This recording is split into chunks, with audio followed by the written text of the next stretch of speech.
Assalamualaikum warahmatullahi wabarakatuh. Alhamdulillahi rabbil alamin. Wassalatu wassalamu ala ashrafil mursalin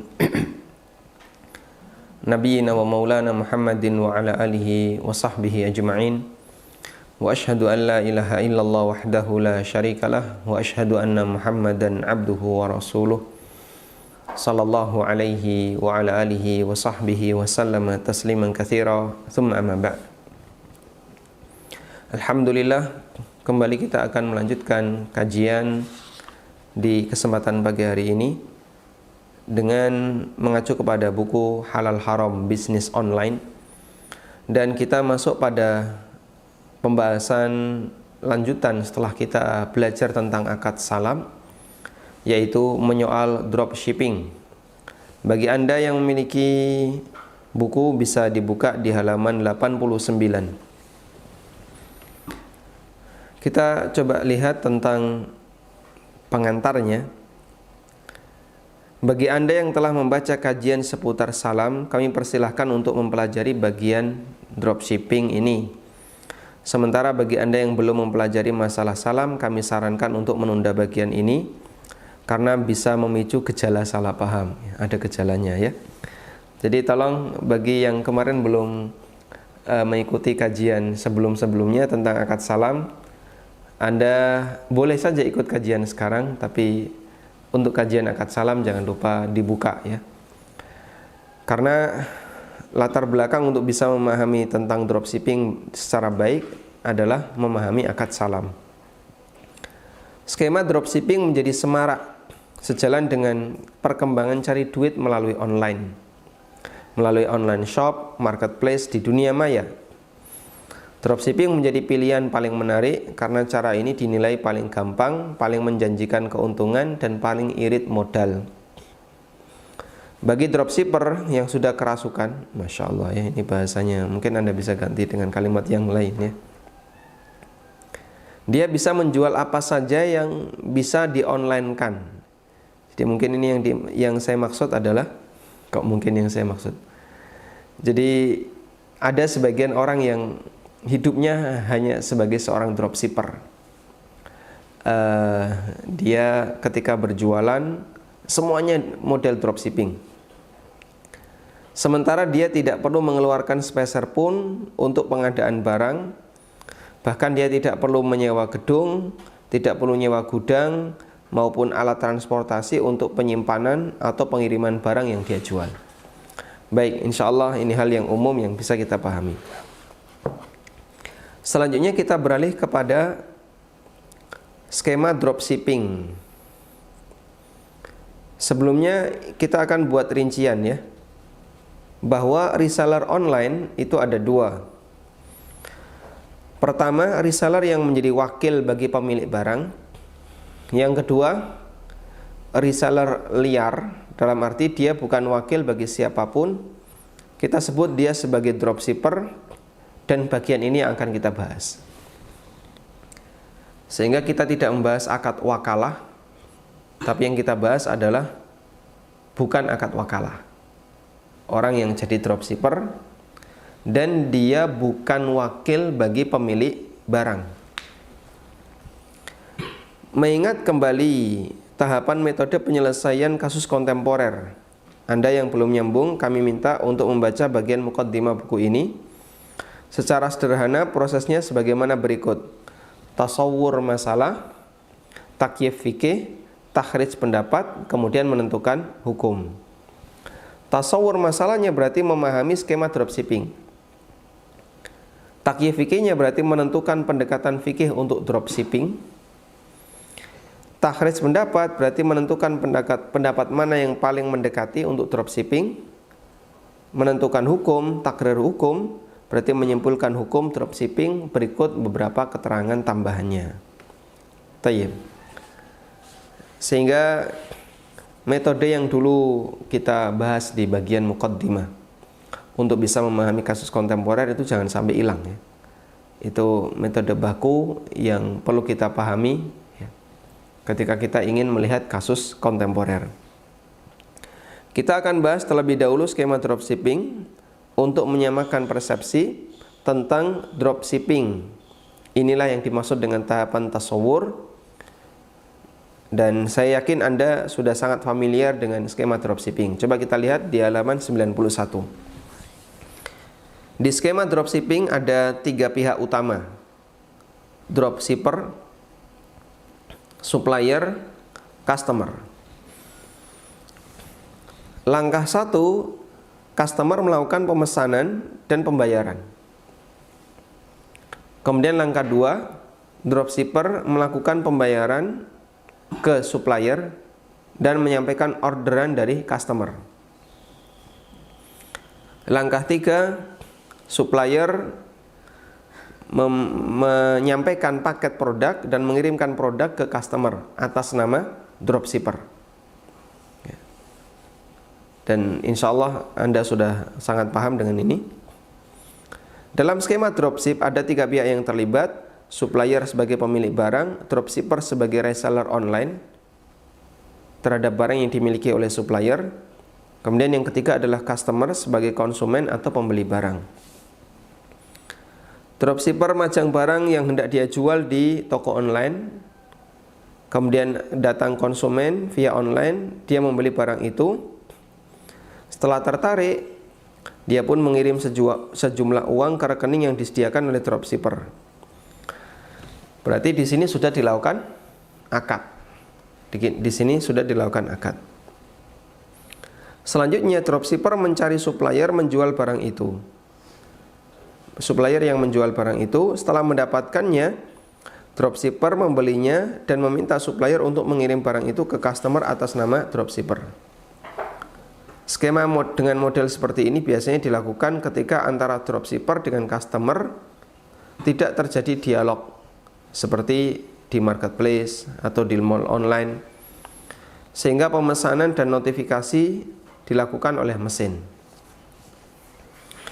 Ada juga dropshipper yang memiliki online shop sendiri atau dia pasarkan melalui medsos.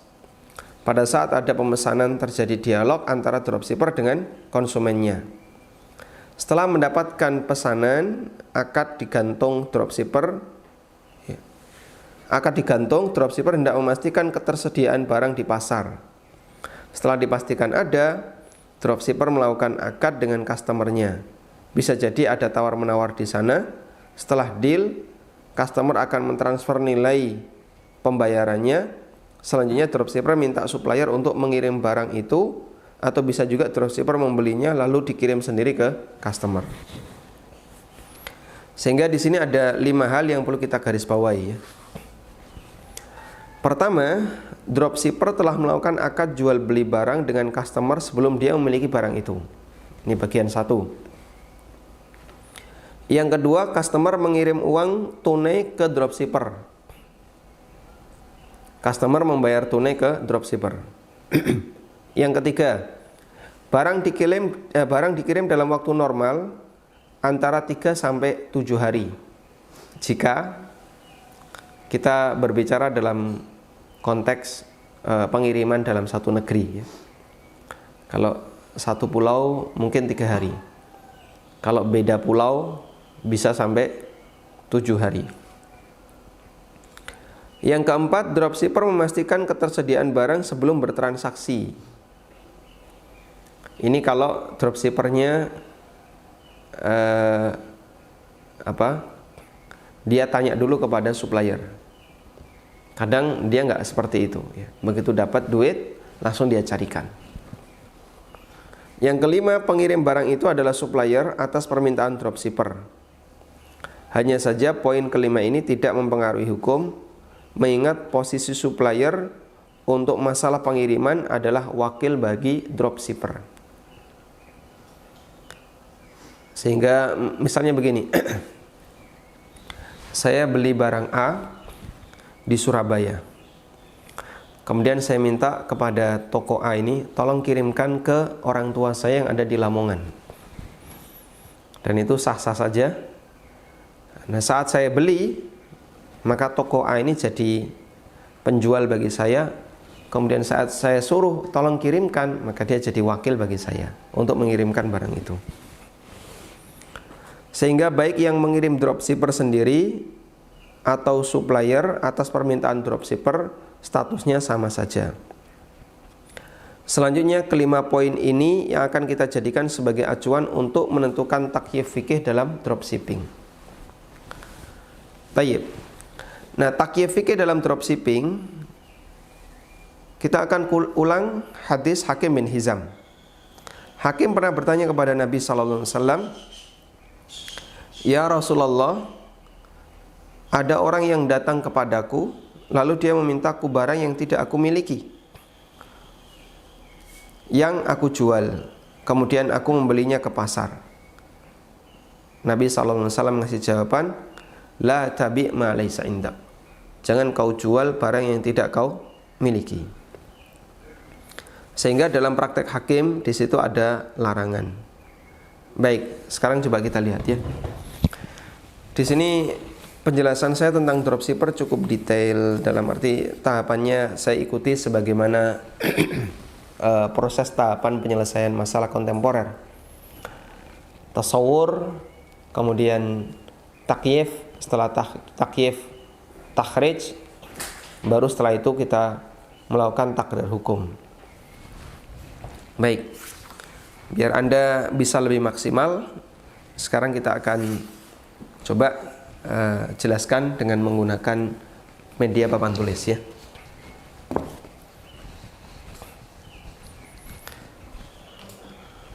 Tayyib.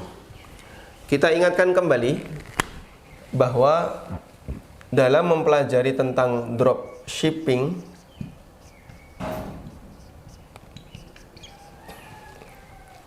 ini sangat erat kaitannya dengan akad salam. Makanya bagi Anda yang belum belajar tentang akad salam, tolong pelajari terlebih dahulu akad salam. Ada istilah salam hal. Salam hal artinya adalah salam yang penyerahan barangnya dilakukan dalam waktu yang pendek. Kalau menurut pendapat jumhur, dia dilakukan kurang dari 1 bulan. Dan skema dropshipping, waktu penyerahan barangnya rata-rata kurang dari 1 bulan. Baik, coba kita lihat, kita ulang tadi ya skemanya. Dropship, ini dropshipper, kemudian di sini ada customer, kemudian di sini ada supplier.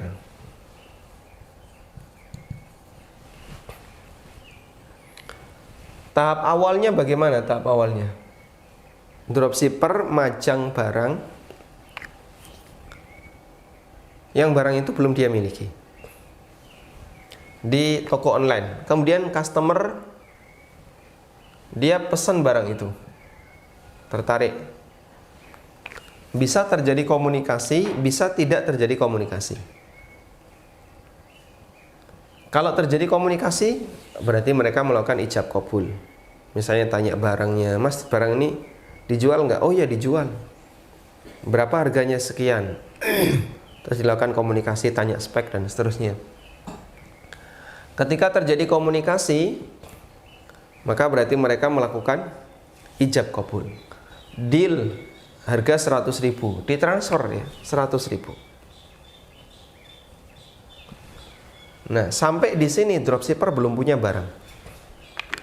Dibayarlah 100.000 dan dropshipper belum punya barang. Berarti di sini sudah melakukan akad atau belum? Nomor 1 ya. Ini sudah akad atau belum? Sudah.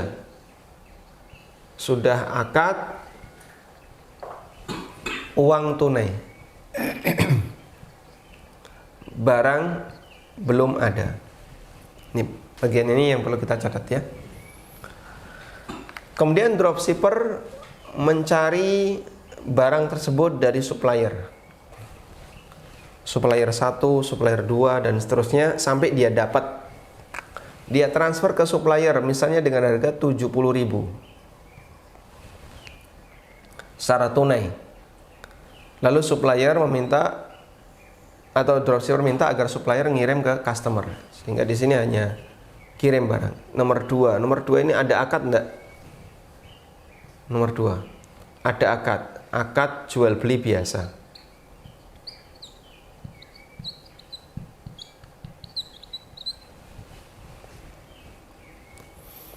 Akad jual beli biasa karena penjual sudah punya barang, dropshipper bayar secara tunai.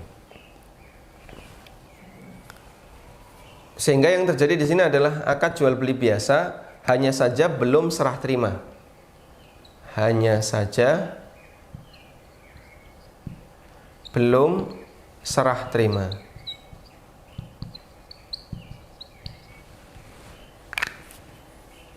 Baik, kelihatan ini? Kelihatan. Nomor 3, apa yang terjadi di nomor 3? Yang terjadi di nomor 3 adalah pengiriman aja. Tidak ada akad di situ. Tidak ada akad. Sifatnya hanya pengiriman. Sudah? Baik, tahap awal saya ingin memastikan jika posisi Anda adalah supplier dan Anda tidak tahu pembeli Anda tidak tahu pembeli Anda, siapa pembeli Anda, maka hukum asalnya transaksi Anda dengan dropshipper apapun halal. Kenapa? Karena Anda melakukan jual beli biasa. Saya misalnya sebagai pemilik buku, lalu saya jualan. Buku itu ada di rumah. Sehingga kalau orang beli, dia transfer, saya tinggal kirim. Ada orang yang beli dari Jakarta. Ternyata dia minta agar dikirim ke Surabaya. Maka saya nggak jadi urusan bagi dia, mau minta kirim saya ke Surabaya, ke sini terserah dia. Yang jelas transaksi dia dengan saya adalah jual beli biasa. Hanya saja belum terjadi serah terima. Sehingga ini hukumnya boleh secara mutlak, nggak ada masalah, karena penjual sudah punya barang. Yang bermasalah yang mana? Bagian yang satu ini ya. Customer melakukan akad dengan dropshipper sementara dia belum memiliki barang. Sedangkan akad antara dropshipper dengan supplier, kita ganti warna. Akad antara dropshipper dengan supplier ini tidak ada masalah. Akad jual beli biasa. Yang dipermasalahkan adalah customer akad dengan dropshipper sementara dropshipper tidak punya barang. Sudah? Sedangkan supplier ke customer ini tidak ada akad sama sekali. Makanya saya tidak kasih lingkaran di bagian ini. Lingkaran kita cuma bagian 2 ini. Customer ke dropshipper ini bermasalah karena dia nggak punya barang. Dropshipper ke supplier ini tidak ada masalah karena supplier sudah punya barang. Baik, sekarang kita lanjutkan. Kita beralih ke takyif fikih ya. Takyif fikihnya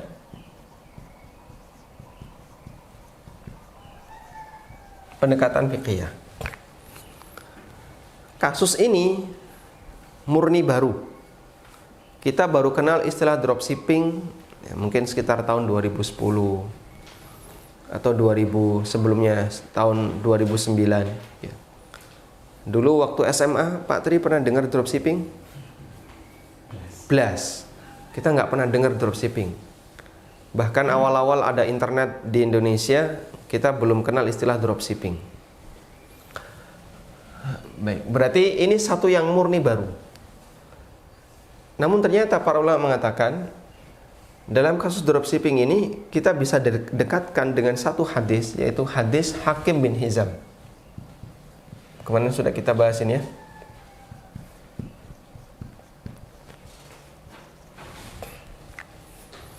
Dalam hadis Hakim bin Hizam ada hakim sebagai dropshipper, ada konsumen,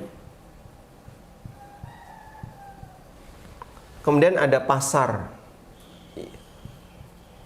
Yang ini tempatnya supplier.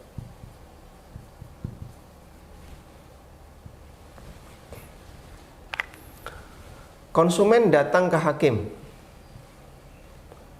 untuk untuk membeli sesuatu, sementara barangnya tidak dimiliki hakim, dan konsumen bayar secara tunai. Anggaplah misalnya 1 dinar,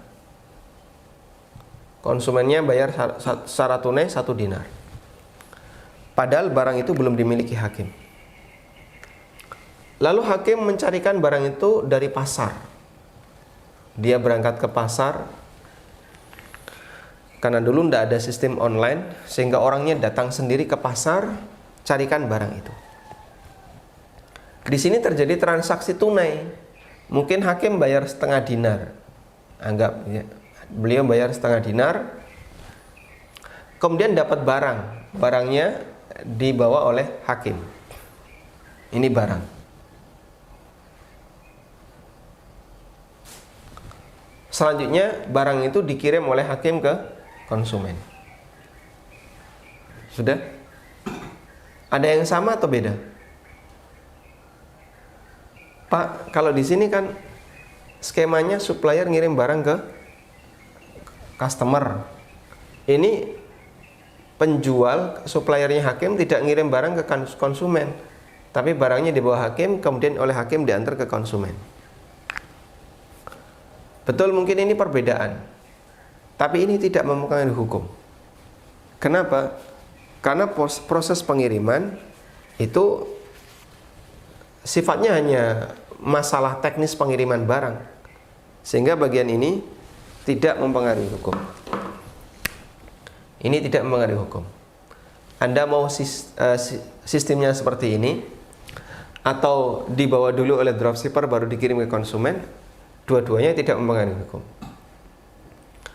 Yang dipermasalahkan oleh Nabi SAW adalah beliau mengatakan kepada hakim, la tabi ma laisa indak.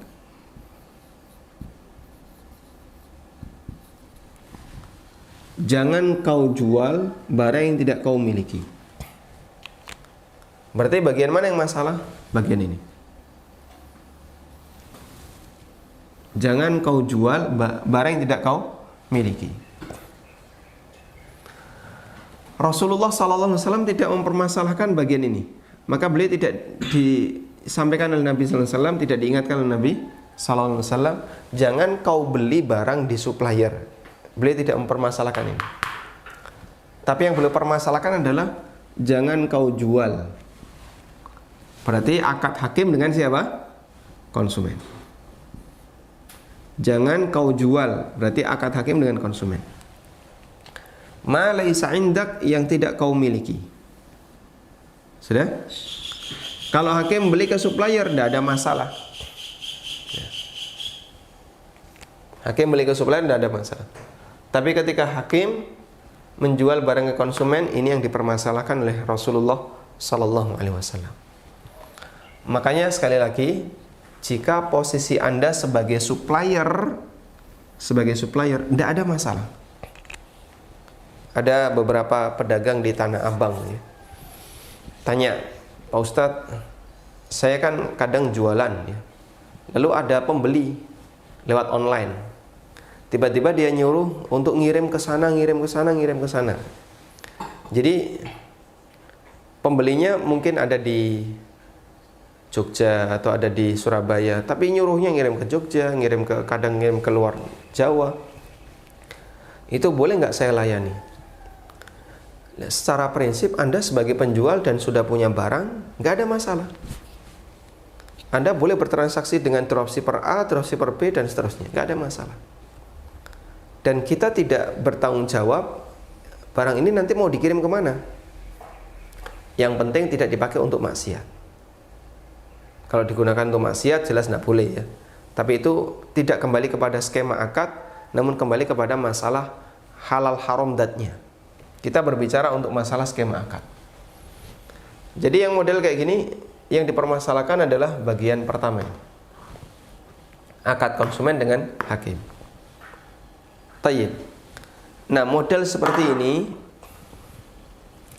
menjual barang sementara dia belum punya barang itu dan nanti akan diantar dalam waktu berikutnya di masa yang singkat, disebut dengan apa kemarin? disebut dengan skema salam al-hal. Disebut dengan skema salam hal. Sudah? Kalau sudah mengerucut pada skema salam hal, sekarang coba kita lihat ya. Takhrij hukum dropshipping. Berikut ini kita akan masuk bagian takhrij untuk menentukan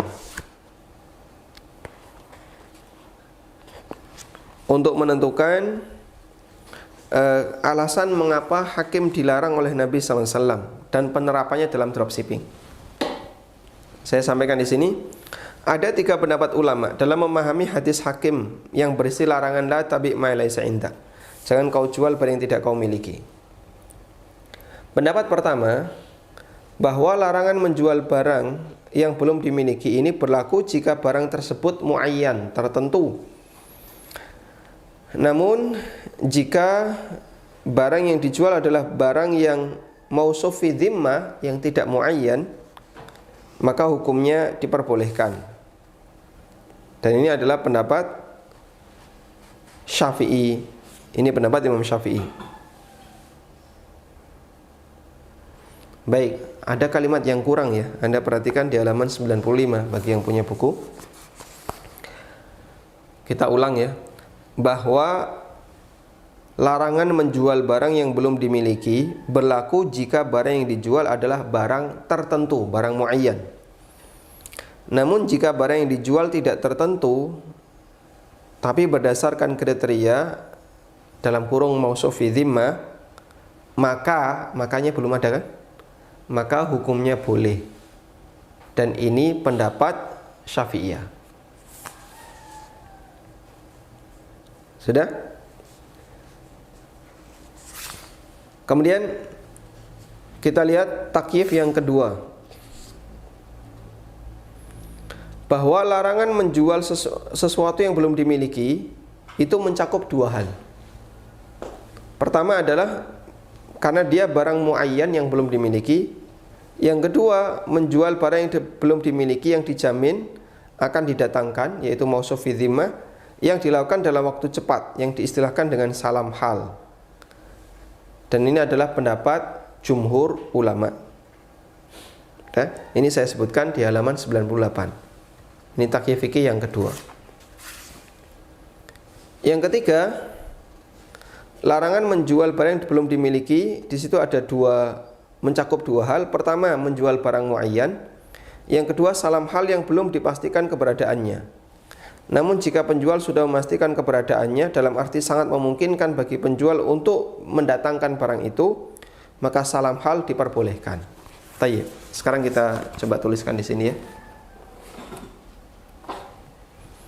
Nah, ada 3 pendapat tentang salam hal. Ada 3 pendapat tentang salam hal. 1, boleh kecuali jika barangnya muayyan.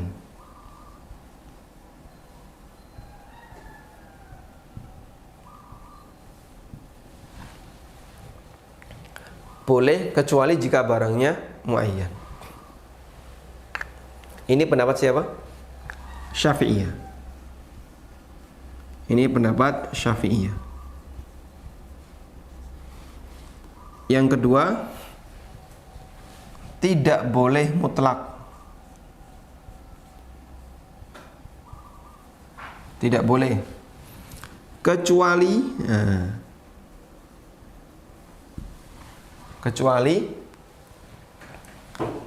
jika waktunya diperpanjang.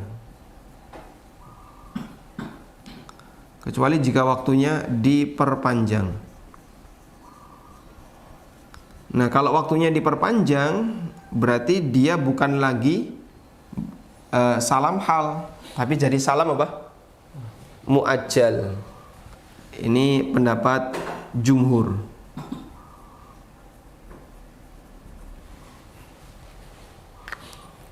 Yang ketiga, Yang ketiga, bisa di sini kelihatan? Yang ketiga, tidak boleh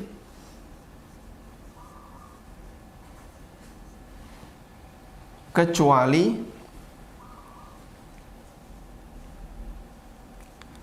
jika penjual bisa memastikan, berarti dropshipper ya, penjual itu dropshipper, bisa memastikan ketersediaan.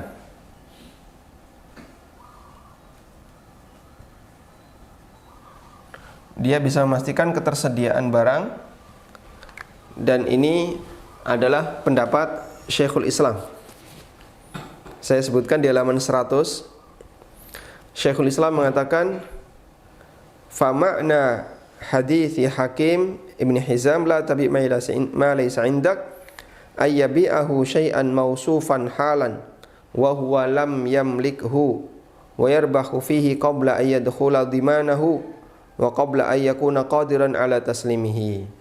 Amma idza ba'ahu mausufan fi dhimmati halan wa huwa 'inda ba'ihi qadiran 'ala taslimihi fala haraja insyaallah taala. Kata Syekhul Islam, makna hadis Hakim bin Hizam, jangan kamu menjual barang yang tidak kamu miliki, adalah menjual barang mausuf fi dhimma dalam tempo singkat. Berarti salam hal ya. Barang mausuf fi dhimma dalam tempo singkat. Sementara dia tidak memilikinya. Dia mengambil untung sebelum barang itu masuk dalam tanggungannya, dan dia belum memiliki kemampuan untuk menyerahkannya. Namun jika jual mausuf fi dhimmah dalam tempo pendek, sementara penjual mampu menyerahkannya, maka tidak masalah insyaallah. Ya. Sehingga misalnya dia sudah punya supplier, yang supplier itu pasti menyediakan barang tadi. Misalnya ya, hari ini dia lihat ke pabrik, dia lihat ada banyak barang, dan dia tanya kepada konsumen, kepada karyawan pabrik, barang itu belum ada yang beli. Lalu dia dropshipperkan, dia dropshippingkan, laku. Berarti dia punya keyakinan nanti saya akan bisa menyediakan barang itu. Maka menurut pendapat yang ketiga, hukumnya diperbolehkan jika sudah sampai pada tingkatan demikian. Wallahu a'lam. Baik. Sekarang dari tiga pendapat ini mana yang lebih rajih? Saya mencantumkan tarjih pendapat, yang ini berarti takhrij fikih ya, untuk melihat dari sekian pendapat ini mana yang lebih mendekati. Kembali kepada masalah larangan jual beli. Jual beli itu dilarang karena mengandung 3 unsur, salah satu dari 3 unsur: dolim, gharar, riba. Dropshipping dipermasalahkan tuh kenapa? Karena menjual barang yang belum dimiliki itu mengandung unsur gharar. Menjual barang yang belum dimiliki itu gharar. Ghararnya di mana? Ghararnya sudah akad, tapi ternyata barangnya tidak bisa disediakan. Nah, gharar itu bisa besar, bisa kecil, tergantung dari bagaimana cara mereka melakukan akad. Menurut jumhur, terjadi gharar jika akadnya salam hal. Pokoknya salam hal ini gharar, jumhur. Makanya dilarang secara mutlak. Menurut Syafi'iyah, terjadi gharar jika status barangnya adalah muayyan.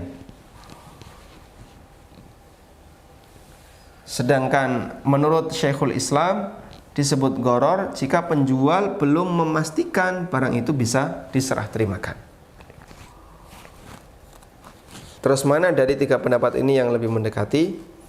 Di sini ada khilaf yang saya sebutkan dan cukup panjang. Tapi wallahu ta'ala alam, secara pribadi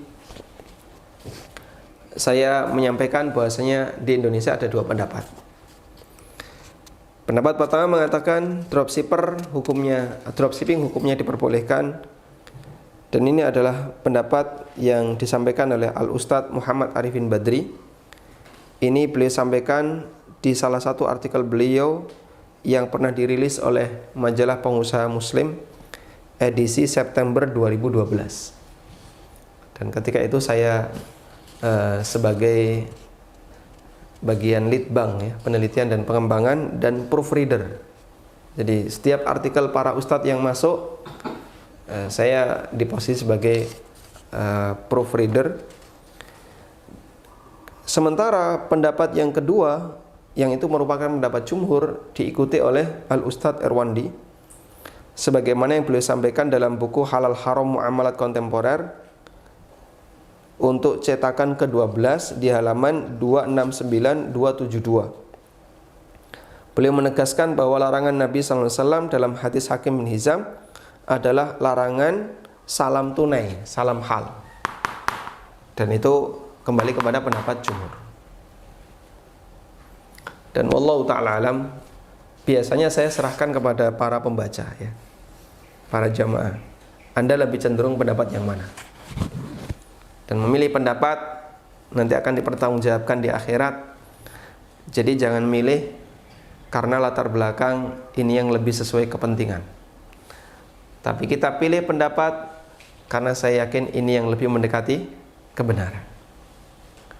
Tayyib. Wallahu ta'ala alam.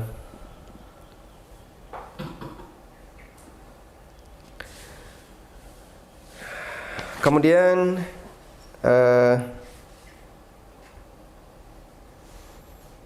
kita langsung baca ke bagian kesimpulan ya, di halaman 105. Selanjutnya jika kita ingin membuat kesimpulan, kita bisa buat kesimpulan untuk dropshipping. Bagi para dropshipper yang tidak memiliki izin khusus untuk menjual barang dari pemilik, maka di sana ada 3 keadaan. 1, jika barang yang dijual adalah barang tertentu atau barang muayyan, maka hukumnya terlarang dengan sepakat ulama. Karena meskipun Syafi'iyah membolehkan dropshipping, tapi dia melarang dropshipping muayyan. Dropshipping muayyan itu berarti apa? Barangnya tertentu. Tidak ada pilihan yang lain. Yang kedua, jika dropshipper tidak yakin barangnya ada di pasaran, maka dia tidak boleh menjualnya ke konsumen.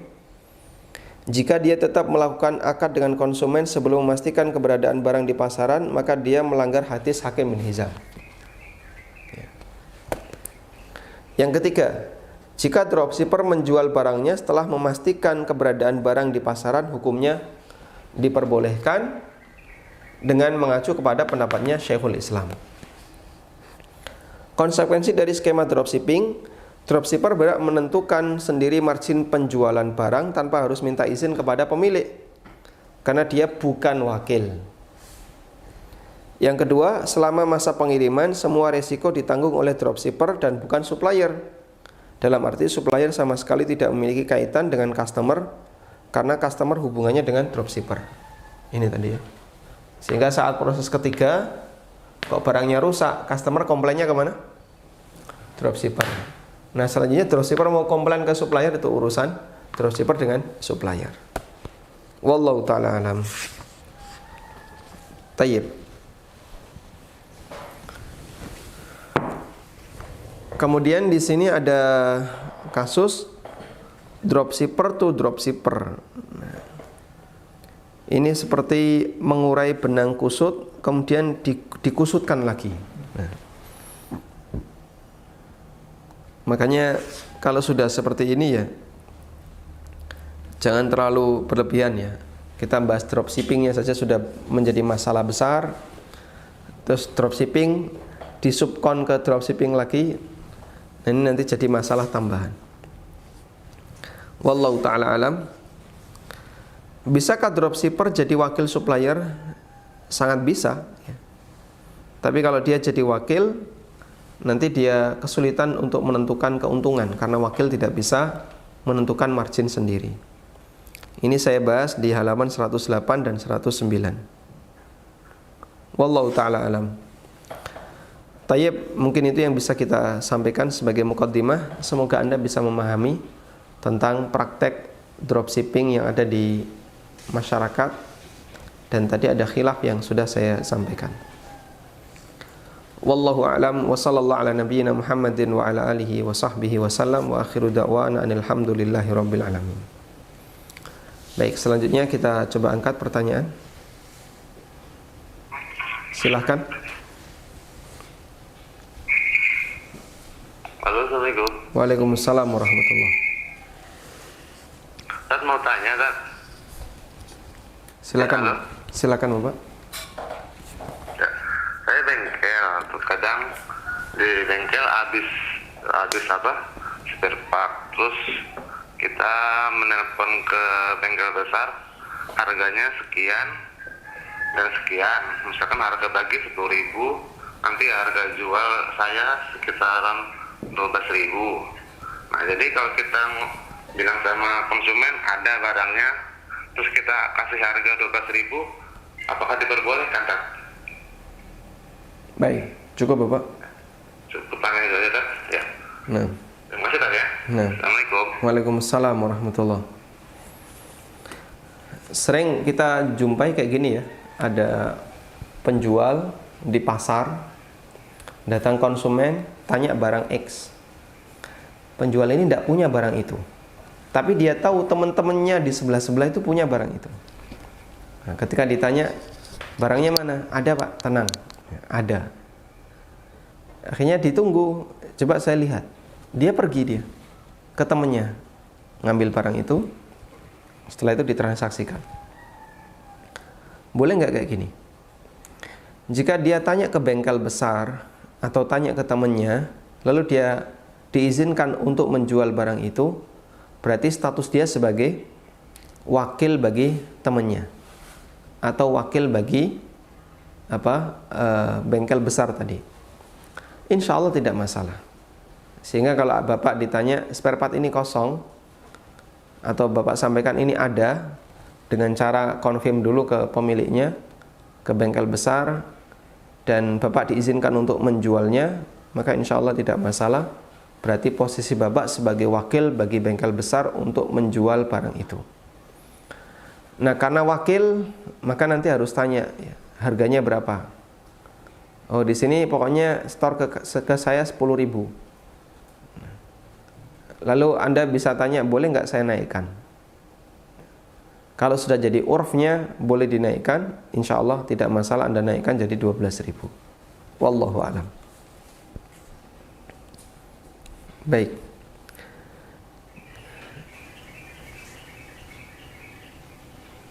Silahkan. Halo, Assalamualaikum Ustaz. Waalaikumsalam warahmatullahi. Ustaz, ini kita mau tanya kan begini Ustaz. Saya ini kan bengkel. Kadang ada orang pesen, seumpama suruh pasang mesin. Cuman kita punya tenaganya, punya kunci-kuncinya, punya baut. Tapi kita minta DP dari customer itu. Apakah transaksi seperti ini termasuk itu dropshipping yang terlarang itu? Ini servis atau apa Pak? Ya. Servis atau ngerakit? Ngerakit. Cuman barang-barangnya 20% kita punya, tapi yang intinya itu kita belum punya, masih pesan lagi di tempat lain gitu. Terus customer kita minta IDP berapa persen gitu. Baik, cukup Bapak. Satu lagi kan kadang-kadang gini Ustaz, ada customer masuk, terus dia bilang gantikan alat ini. Oh iya Pak, terus saya ganti, tapi saya itu nggak menjelaskan ini mereknya begini Pak, kualitasnya begini, ya cukup saya ganti, seumpama suruh ganti lampu ya saya ganti lampunya, yang penting lampunya nyala. Cuman saya nggak bilang mereknya ini, kualitasnya begini, itu gimana? Apakah transaksi yang semacam ini bermasalah juga?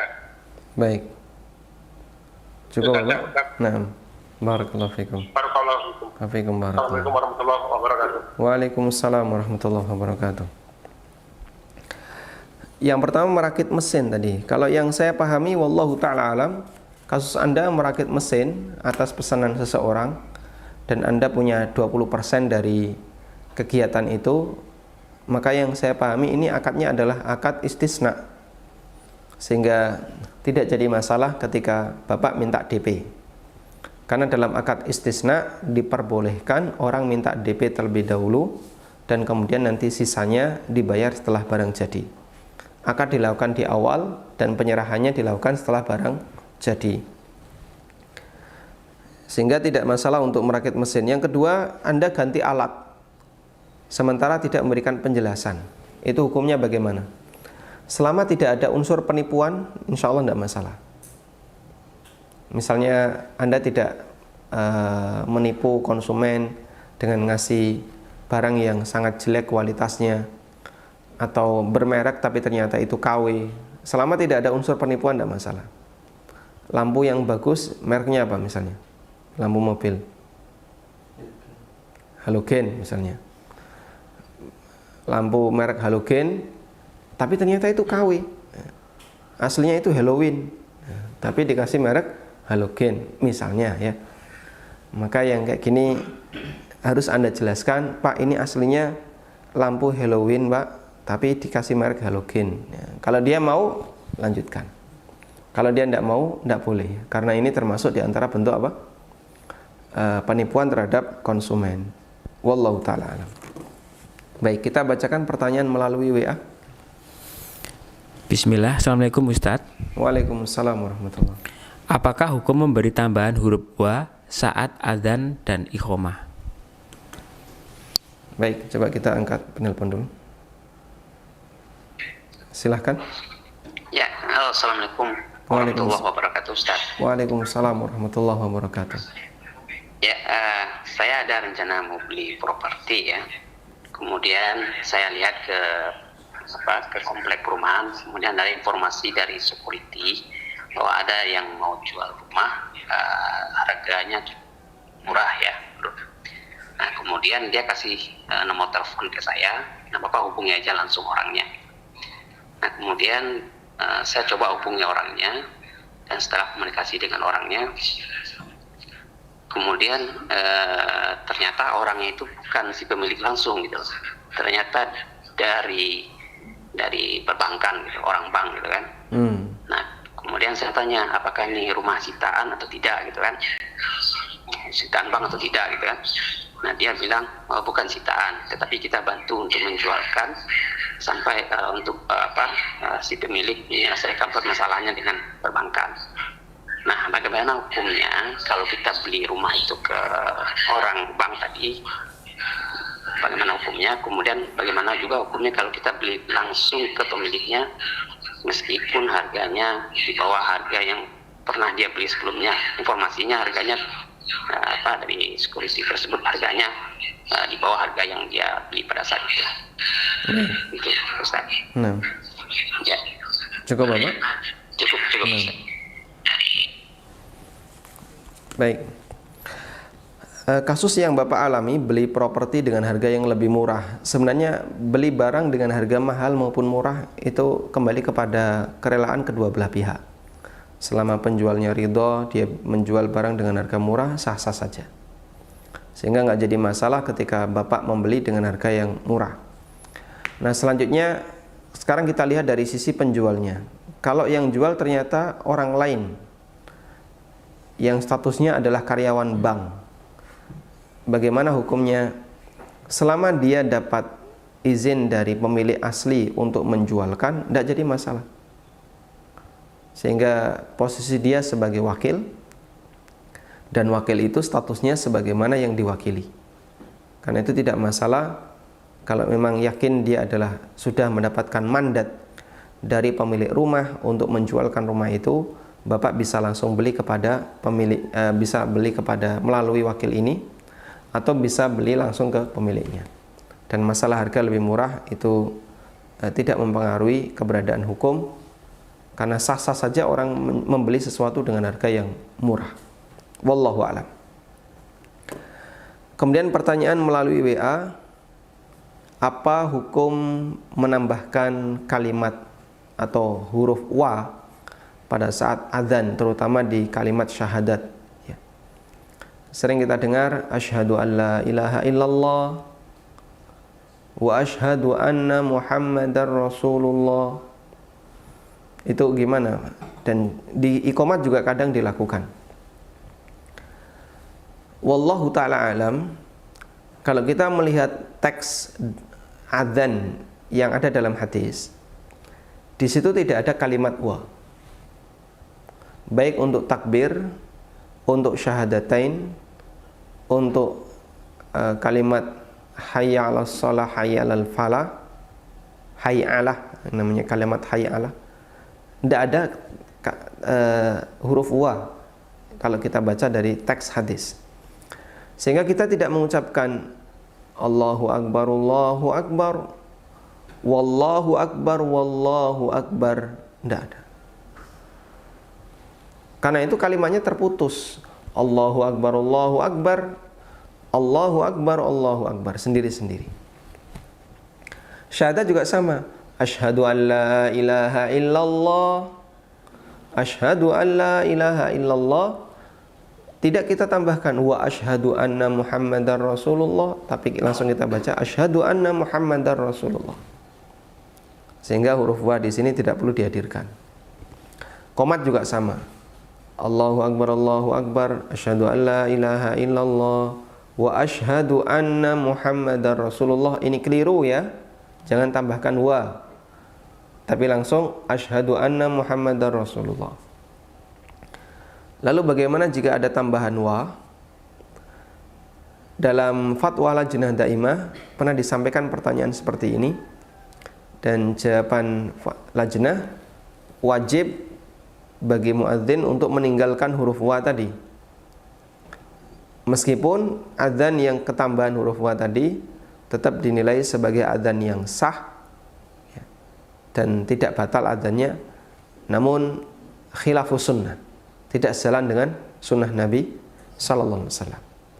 Sehingga seharusnya ditinggalkan huruf wa dan jangan dikasih tambahan huruf wa. Namun adanya tetap sah. Wallahu taala alam. Silahkan. Silahkan. Halo, Assalamualaikum Ustaz. Waalaikumsalam warahmatullahi. Gini Ustaz, kalau saya itu sebagai penjual online, lalu ada pesanan dari konsumen, barang A, B, C, dan D gitu ya. Nah, barang D ini dia pesan sejumlah 24 piece, tapi di kami stoknya hanya ada 20 piece. Nah, kurang 4 piece. Nah, saya harus membeli dulu dari pihak supplier kami, lalu baru kita datangkan, baru kita kirim. Itu bagaimana hukumnya Ustaz? Syukran jazakallahu khairan. Wa jazakumullahu khairan. Anda punya 20 tapi Anda jual 24 ya. Idealnya punya 20 ya jual 20. Sedangkan 4-nya sampaikan, Pak, kami hanya bisa menyediakan 20. Tapi kalau Bapak ridho, 20 ini kita akadkan dulu, sehingga apa yang Bapak punya diakadkan dulu, bayar sesuai dengan produk yang Bapak punya. Nah, nanti yang 4 sisanya akan kami datangkan. Kemudian Bapak kita akad lagi untuk yang 4 setelah barang datang ke tempat saya. Kalau seperti ini mau dilakukan, insya Allah lebih selamat dari semua mazhab yang tadi kita sampaikan. Karena Bapak betul-betul menjual barang yang Bapak miliki. Tapi kalau Bapak akadkan 24 padahal Bapak cuma punya 20, ya ini tidak bisa kita sebut sebagai transaksi yang tidak bisa kita sebut sebagai salam hal. Kenapa? Karena salam hal itu sebenarnya tidak punya sama sekali. Baru dia datangkan setelah dia transaksi. Bapak kan sudah punya 20, yang 4 belum ada. Kalau disebut salam hal, berarti salam halnya untuk yang 4 saja, bukan yang 20. Nah, masalahnya 4 dan 20 ini seragam barangnya. Karena itu lebih baik tadi ya ditunda, akadkan yang ada, sisanya ditunda sampai Bapak bisa mendatangkan barang itu, kemudian baru diakadkan dengan konsumen. Wallahu a'lam. Silahkan. Silahkan. Assalamualaikum. Waalaikumsalam warahmatullahi. Volume televisi bisa dikecilkan Bapak? Oh iya. Bismillah. Assalamualaikum Ustaz. Waalaikumsalam warahmatullahi. Silakan Bapak. Ana beli sebidang tanah Ustaz dan ingin membangun. Karena Ana ingin mengikuti prosedur, Ana mengajukan izin untuk izin mendirikan bangunan IMB. Namun ada aturan dari pemerintah kita, ada peraturan daerah di rumah tempat Anda tinggal harus mendirikan bangunan 60/40, jadi 40%-nya itu untuk ruang terbuka hijau. Kalau Anda melanggar seperti itu karena Anda ingin memberikan kamar-kamar untuk anak-anak yang berada jenis kelaminnya, kalau memang ini dilanggar, itu apakah ini masuk tidak terhadap pemerintah? Apakah kami berdosa? Mohon solusi untuk hal ini, Ustaz. Jazakallahu khairan. Ya, jazakumullah khairan. Baik, orang yang mendirikan bangunan tapi tidak sesuai dengan standar di pemerintah, apakah sampai berdosa? Wallahu alam, kalau dikatakan sampai berdosa, saya tidak tahu. Tapi semoga tidak sampai berdosa. Karena kasusnya terlalu banyak di Indonesia ini ya. Rumah yang tidak ber-IMB. Dan kalaupun mau diurus IMB-nya, nanti dia harus dibongkar. Mungkin masyarakat akan mengalami kesulitan. Terlalu banyak rumah tanpa IMB. Sehingga wallahu ta'ala alam, jika Anda punya tanah dan Anda tidak memiliki IMB untuk mendirikan di situ, secara prinsip di negara kita Anda cuma nggak dapat izin saja, nggak dikasih IMB. Cuman pemerintah mungkin tidak sampai melakukan penggusuran dan seterusnya, kecuali kalau di wilayah tertentu ya, seperti di kota. Namun secara syar'i, apakah itu sampai berdosa? Yang dohir tidak sampai. Karena yang penting tidak melanggar kondisi lingkungan yang ada, tidak melanggar tetangga Anda, tidak melanggar jalan, insya Allah tidak sampai pada tingkatan berdosa, meskipun kurang ideal menurut undang-undang di negara kita. Wallahu a'lam. Tayyib. Kita bacakan pertanyaan melalui WA. Bismillah, Assalamualaikum Ustadz. Waalaikumsalam warahmatullahi. Apakah konsep jasa titip sama dengan dropship? Dikarenakan sama-sama belum memiliki barang. Jazakallahu Ustadz. Jasa titip itu lebih dominan ke akad wakalah ya. Dan nanti akan kita bahas secara khusus tentang akad just tip.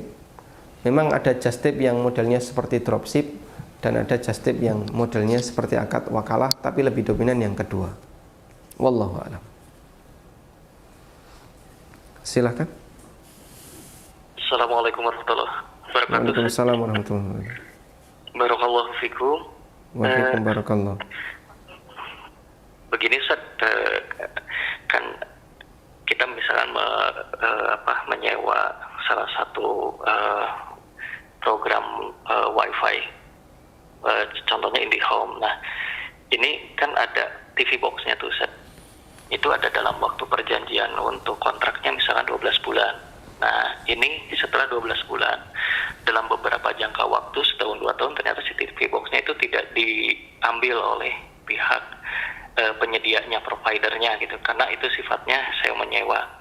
Nah, ini banyak sekali kejadian yang jual beli online tentang TV box ini gitu Ustaz. Apakah ini diperbolehkan dikarenakan memang tidak diambil sama sekali oleh pihak providernya, ataukah ini haram gitu Ustaz? Berarti dia masih menjadi milik provider ya? Iya, hanya saja memang udah jangka waktu lama ini nggak pernah diambil-ambil, dan ini memang kebanyakan seperti itu gitu Ustaz. Baik, cukup Bapak. Iya. Jazakallahu khairan. Jazakallahu khairan. Tidak diambil bukan berarti pindah hak milik, sehingga dia tetap menjadi milik pemilik pertama yaitu provider meskipun belum diambil.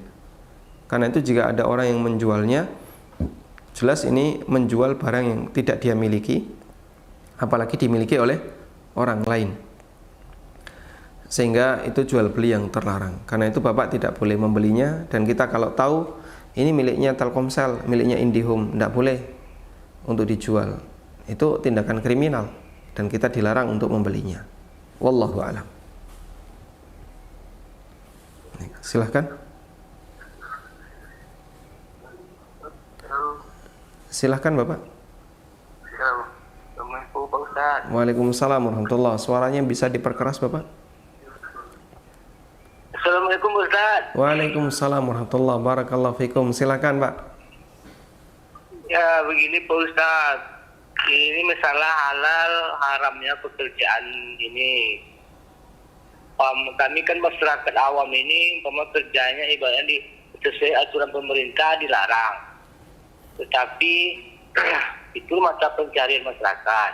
Pertanyaan saya, apakah menurut agama Islam itu juga haram atau bagaimana itu Pak? Kerja ilegal ibaratnya begitu Pak. Pekerjaannya apa Pak? Contohnya ngambil kayu di hutan kan tanpa izin Pak Ustaz. Ya. Jadi Ini menurut pandangan agama bagaimana itu Pak Ustaz? di mana Pak posisinya Pak? Bahwa contohnya misalnya ngambil kayu nih di hutan kan nggak ada izin tuh. Baik. Jadi gimana menurut pandangan agama? Baik, cukup Bapak? Ya cukup. Baik. Assalamualaikum warahmatullahi wabarakatuh. Waalaikumsalam warahmatullahi wabarakatuh.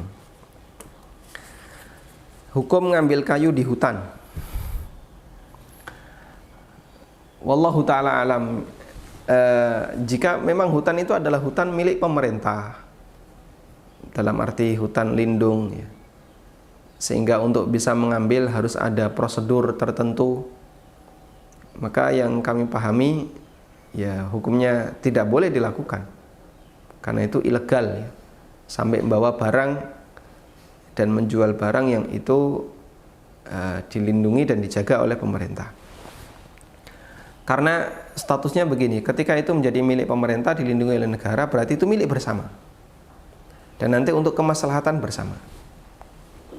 Nah, jika ada salah satu rakyat yang mengambil secara ilegal, berarti kan itu menguasai barang milik bersama untuk kepentingan pribadi. Nah, itu tidak boleh. Kecuali kalau diizinkan oleh pemerintah, misalnya tambang pasir ya, atau batu yang melimpah di sungai. Seperti di Jogja itu kan banyak sekali pasir dari turunan Merapi. Itu di bantaran sungai-sungai itu boleh diambili. Dan pemerintah juga terbantukan karena dengan diambili seperti itu, maka sungainya akan tetap bertahan dalam ya, karena dikeruk terus. Nah, kalau kayak gini tidak masalah. Tapi kalau kayu ya, yang jelas itu dilindungi karena itu bagian dari penjagaan penghijauan di hutan, maka wallahu alam yang saya pahami mengambil ini hukumnya dilarang Pak. Jadi kalau bisa jangan diambil. Kita khawatir jangan-jangan itu termasuk dalam kategori bentuk mencuri ya, meskipun tidak ketahuan, tapi ingat nanti akan ada perhitungannya di akhirat. Karena itu sebaiknya ditinggalkan. Wallahu ta'ala alam. Tayyib. Satu lagi pertanyaan melalui WA.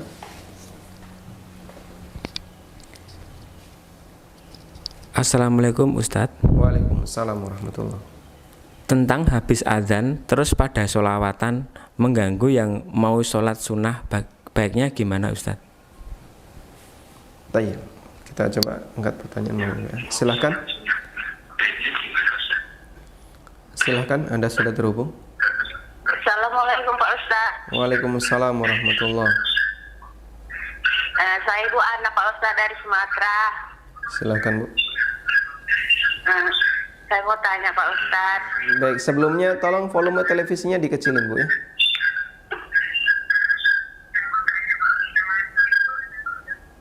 Baik. Betul Pak Ustaz. Cukup, silakan disampaikan. Saya begini Pak Ustaz, itu penjahit. Jadi bahan-bahan sisa-sisa jahitan itu saya pergunakan lagi ataupun saya olah lagi, terus saya jual. Apakah itu halal bukan buat saya di agama?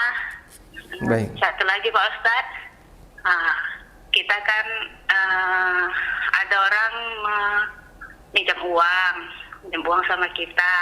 Setelah itu anggunannya apa? Ladang. Tapi ladang itu Pak Ustaz kita sewa. Kita sewa lah ke dia. Tapi uangnya tadi kita pegang, uang tadi kita pinjamkan ke dia. Terus sawah dia tadi kita olah dan kita bayar sewa ke dia.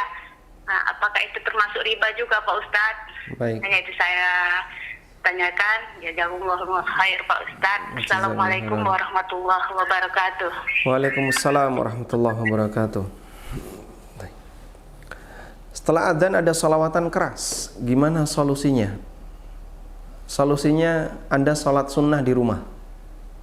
Dan dianjurkan untuk melaksanakan sholat sunnah di rumah. Kemudian berdoanya gimana? Kita kan mau berdoa antara adzan dan iqamah. Berdoa antara adzan dan iqamah tidak harus dilakukan di masjid, boleh dilakukan di rumah.